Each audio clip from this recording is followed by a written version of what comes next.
में आपका स्वागत है। सभी प्रतियोगी परीक्षाओं में बहुत ही महत्वपूर्ण प्रश्न गौतम बुद्ध से बनते हैं।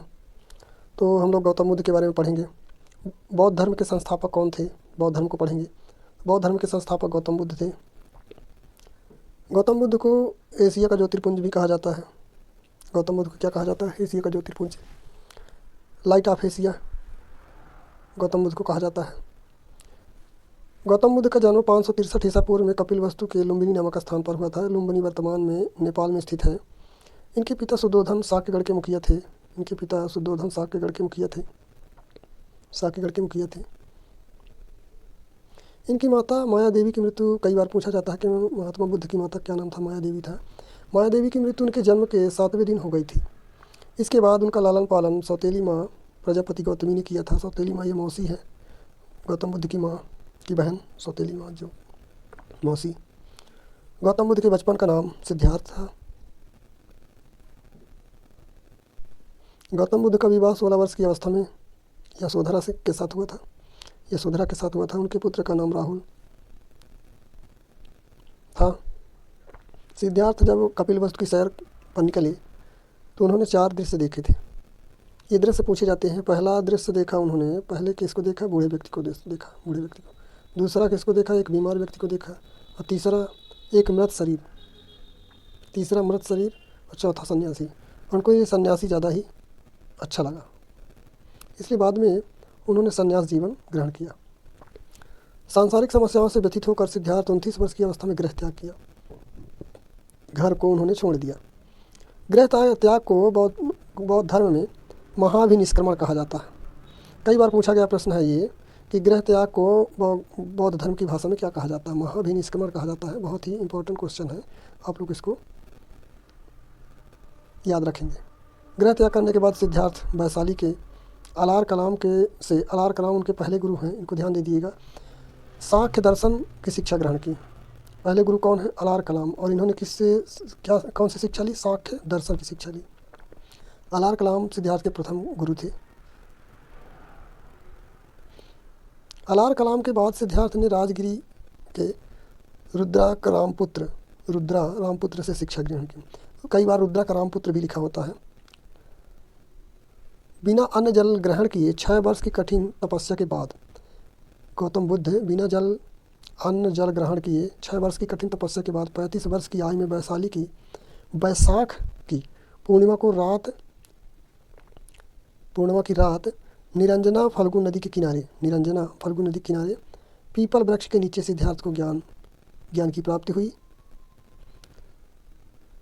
ज्ञान की प्राप्ति के बाद सिद्धार्थ बुद्ध के नाम से जाने गए और यह स्थल बोध गया कहलाता है। जहाँ पर वो बैठे थे निरंजना नदी के तट के किनारे, वहाँ पीपल का वृक्ष था और उसे आज वर्तमान में बोध गया कहा जाता है।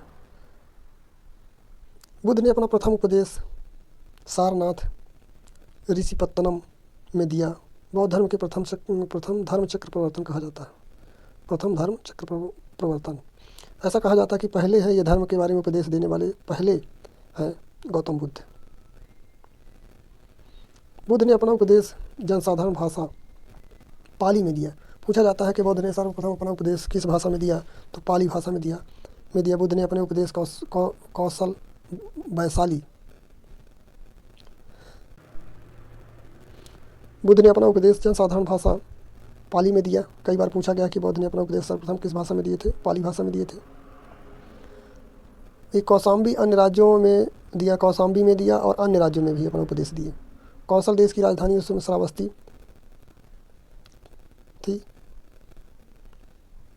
अनुयायी शासक थे इनके अनुयायी उस समय, वर्तमान में मतलब ऐसा कहा जाए कि उनके अनुयायी जो थे बिम्बिसार, प्रसेनजीत, उदयन। बुद्ध की मृत्यु 80 वर्ष की अवस्था में हुई। 483 में हो गई ईसा पूर्व में, 483 ईसा पूर्व में। बौद्ध धर्म में जब मतलब गौतम बुद्ध की जब मृत्यु हुई तो मृत्यु को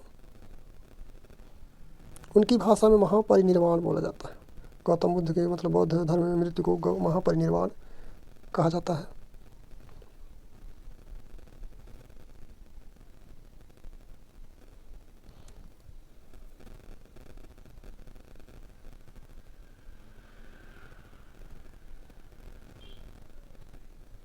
बुद्ध के जन्म एवं मृत्यु की तिथियाँ। बुद्ध के जन्म एवं मृत्यु की तिथि चीनी परंपरा कैंटोन अभिलेख के आधार पर निश्चित किया गया। बौद्ध धर्म के बारे में हमें विशेष ज्ञान त्रिपिटक, विनय पिटक, सूत्र पिटक से प्राप्त होती है।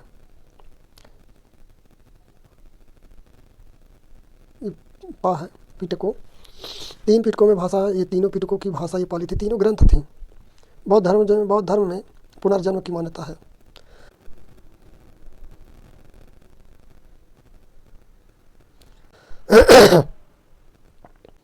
बौद्ध धर्म के 3 रत्न हैं, बुद्ध, धम्म, संघ।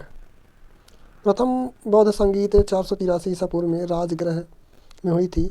महाकश्यप की अध्यक्षता में हुई थी। महाकश्यप उस समय शासक थे और उसके अध्यक्ष थे अजातशत्रु, पूछा जाता है। द्वितीय बौद्ध संगीत 383 ईसा पूर्व में वैशाली